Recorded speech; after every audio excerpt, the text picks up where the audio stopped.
What's up, guys? Welcome back to another video. This is a reaction to what happens inside the White House on Inauguration Day. I don't know anything about this, to be honest. I don't know. I mean, I initially didn't know a few months ago that when Trump won the presidential race or whatever, he wasn't like instantly going to become the president. That's not how it works. And in actuality, it happens. Is it January, like the 17th or 18th or something like that? No, it's the 18th today. The 21st, 20th? I don't know. Something like that. But I don't know how this stuff works, and it's pretty interesting. I mean, this has got like 2.5 million views in like 22 hours. So it's obviously like, yeah, a topic that a lot of people, I guess, wonder how it works or whatever. But we're going to check this out. Hopefully you're going to enjoy. Hopefully you're all doing well. And let's just see how this works and what happens, pretty much. Transform the White House from one president to another. Make America powerful again. Moving out, cleaning, repainting, and so much more. Wait, you repaint the White House? Is a Herculean task. However, the roughly 100 members of the White House staff assigned to these duties have less than 6 hours to make it all happen. What? Worse yet, any simple mistake could turn the president's first day in office into a disaster in a number of ways. Packing up the White House is much more complicated than renting a U-Haul and a trailer, putting all your junk in it, and slapping the ratchet straps with a "that's not going anywhere." For you see, the White House is a massive historic mansion with 6 floors and 20,000 square feet of... I didn't know six floors there. I was going to say 60 floors. I didn't know that, to be fair. Wait, let's see how it works again. It's a massive historic mansion with 6 floors and... So where are the windows then? Because the windows seem too big to like be... I mean, unless the windows are like on multiple floors. 20,000 or maybe they're on like hallways going upstairs and stuff. Square feet of living space within an area known as the executive residence. Starting from the bottom, there are 2 stories to the basement. The lowest one houses machinery and support systems for the White House, while the first floor of the basement hosts the kitchen, tons of storage, and other ancillary service equipment. While the executive residence is actually 6 floors, including 2 basements, an attic, and a public ground floor, the first and second floors are where the actual living quarters are. The first family normally This has got to be such a mad place to live, honestly. Like, it's got to be such a crazy place to live. Occupies the first floor, while the second floor houses mainly guest suites and other living spaces. All told, the 20,000 square feet of the executive residence has dozens of rooms, including approximately 20 bedrooms and 35 bathrooms, among other office and personal spaces that must be packed up, cleaned out, and moved in with new stuff in less than 6 hours. Mad. This makes picking up that pile of dirty laundry from your floor that's been sitting there all week seem like a cakewalk. Just how the White House manages to pull this off is nothing short of extraordinary. How in the world is the White House supposed to plan for such a massive undertaking? Believe it or not, the planning actually starts right after Election Day. Traditionally, once the race is called and it's clear who the winner is, the White House will begin working with the incoming administration. The person in charge of this process is the White House Chief Usher. The White House Chief Usher oversees roughly 100 butlers, maids, chefs, housekeepers, engineers, and other staff serving the first family at the executive residence. After the election, the chief usher will send questionnaires to the incoming president's transition team, which will want to know everything from what kind of foods the president likes to what kind of toothpaste he uses. Additionally, the chief usher will work hand in hand with the incoming first lady to begin decorating her new home. Because the White House is like a living museum, it has accumulated several hundred years' worth of artifacts, furniture, artwork, and other presidential memorabilia. Though some of these priceless artifacts are on site at the White House, most of the collection is housed in a large storage facility in Maryland. It is customary for the First Lady to pick whatever pieces she desires from the collection to help decorate and furnish the White House. Due to the historic significance of some of these artifacts, some will remain on permanent display at the White House. The Lincoln bedroom is one such part of the executive residence that looks just as it did when President Lincoln passed away from an assassin's bullet. That is mad. So they've kept it exactly the same. Wait, let me see this properly. That is so cool. I love how they've done that. They've just literally kept it to the same. Bedroom is one such part of the executive residence. That is mad, bro. Look how much, like, just obviously, like, in terms of like styles and all that sort of stuff. Look how much it's changed. That's absolutely insane. God damn. That looks just as it did when President Lincoln passed away from an assassin's bullet in 1865, including the bed where he actually spent his final moments. However, many of the furnishings include specially commissioned art, furniture, and gifts given to previous administrations. If the president wanted to, he could sit in George Washington's chair, or the First Lady could hang a lamp that was gifted by the brother of Napoleon Bonaparte. Wow. First families can also choose to decorate the White House for political reasons. A recent example is one of the choices President Biden made when he picked a bust of civil rights leader Cesar Chavez to adorn the Oval Office. He specifically chose this bust since Chavez was a key figure of the Hispanic population. Biden said he wanted to be reminded of his leadership and example each day when he went to work. In addition to helping to pick out some of these historic furnishings, the new president and first lady also make it known their desires for any interior remodeling. Whether new rugs, carpets, paint, or whatever the case may be, the chief usher ensures the first family's requests are documented and coordinated well before Inauguration Day. However, some of these requests are certainly a tall order to fill. For example, after President Truman took office, he directed the staff to construct a balcony on the south portico of the White House that has since become a symbolic fixture of the building. Oh, wow. Before President Nixon took office, he insisted that the White House construct a one-lane bowling alley in the basement. However, Nixon was not the only one who wanted to bring his personal touches. Because of President Teddy Roosevelt's love of the outdoors and hunting, he insisted that he be allowed to display his collection of taxidermied animals. While many raised their eyebrows, they couldn't tell the president no. And during his administration, the White House was transformed into a sort of museum of curiosities. Of course, these are just a few examples of some of the major changes that a president and first lady have made. But there are limitations on what can be approved.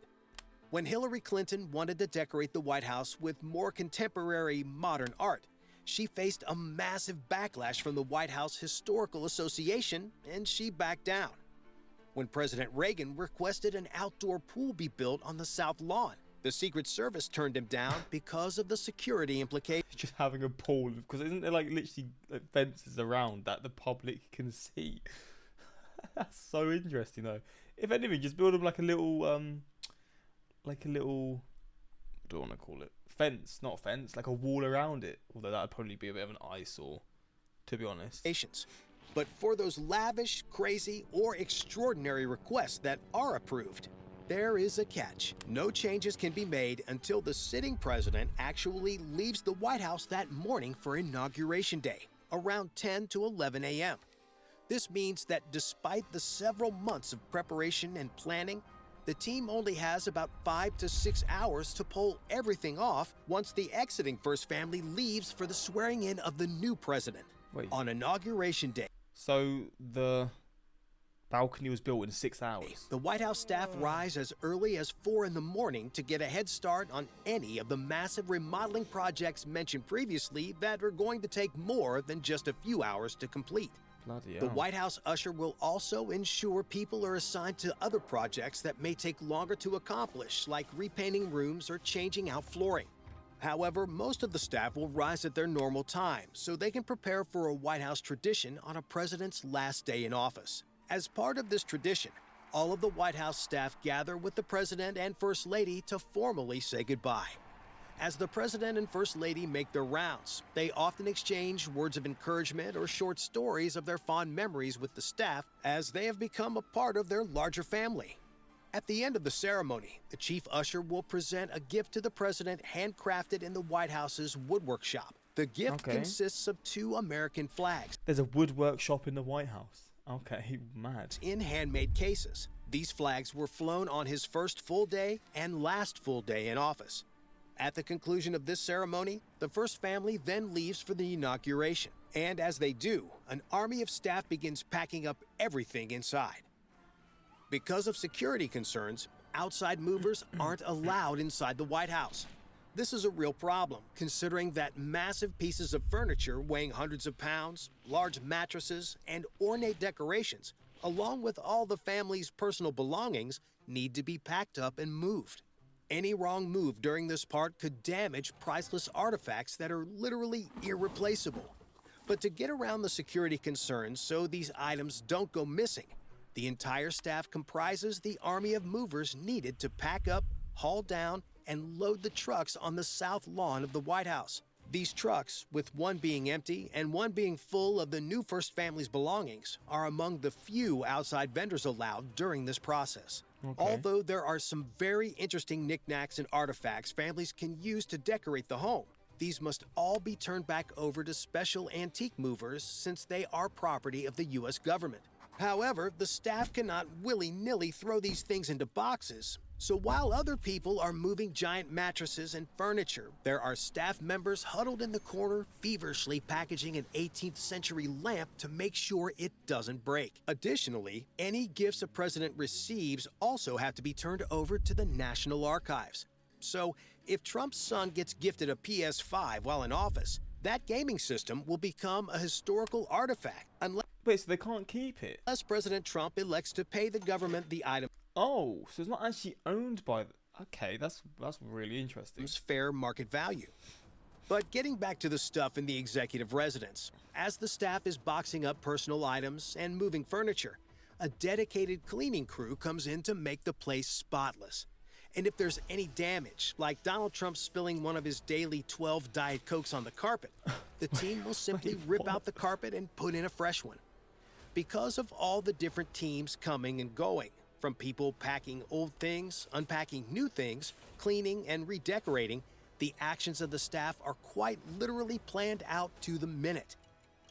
And as the clock continues to run out, the staff are on a strict timetable to ensure the rest of the Inauguration Day's activities go off without a hitch. The last thing they want is for the First Family to be awkwardly waiting on the front porch to be let in as the staff are still putting everything together. But as all of this is happening, another aspect of the White House makeover that goes down at the inauguration could, if done incorrectly, end America as we know it. What? Whenever you see the president traveling out and about, you often see a sharply dressed military officer close behind, holding a big black briefcase. And I know you're all wondering what all is in it. And no, it's not a meme generation machine Trump uses for his best buddy Elon. Instead, it's actually the key to America's nuclear arsenal. Known as the nuclear football, this briefcase actually holds a robust communication suite as well as the verification codes the president needs to verify his identity if he ever decides to use nuclear weapons. Because a potential nuclear attack could come at any time, the nuclear football goes anywhere the president goes, including on Inauguration Day. But how exactly are the keys to America's deadliest weapons turned over on that momentous day?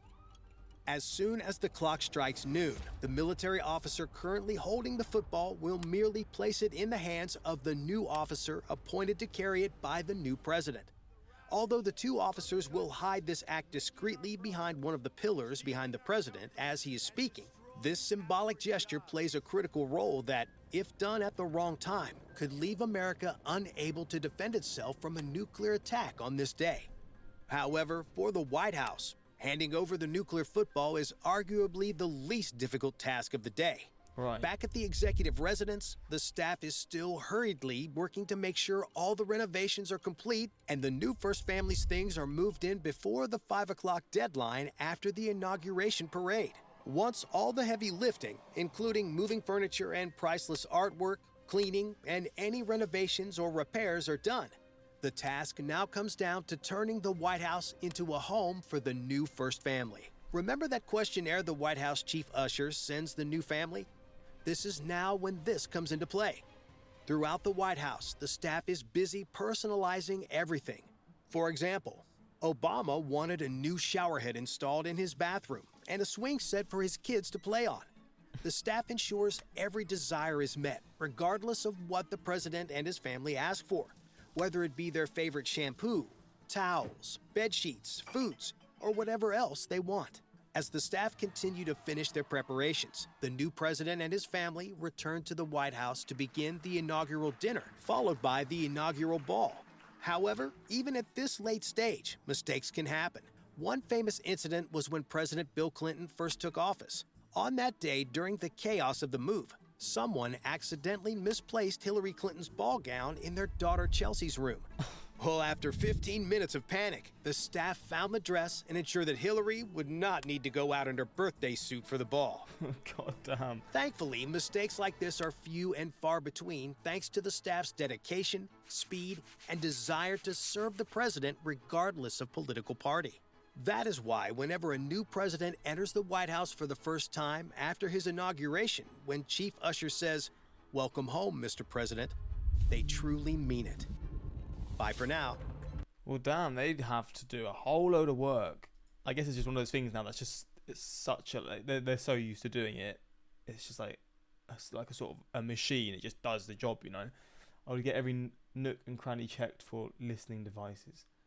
Hats off to all those people that make that part of the transition happen so easily. Toilet seats, I'd insist on new toilet seats. Valid. Get a bidet while you're at it, go on. It takes them 6 hours to basically remodel the White House for the next president, but a military veteran has to wait 6 months just to get an apartment. Yeah, I mean, look, that's obviously horrifying, but they're not going to make the president wait 6 months, are they? Ironic that Cesar Chavez was against illegal immigration. I don't know. No, the Lincoln bedroom in reality was his office. The bed was what his son died in. It just happened to be moved to that room. Oh, that's a bit less impressive. God damn it. Well, I thought that was literally it, but they've actually altered history.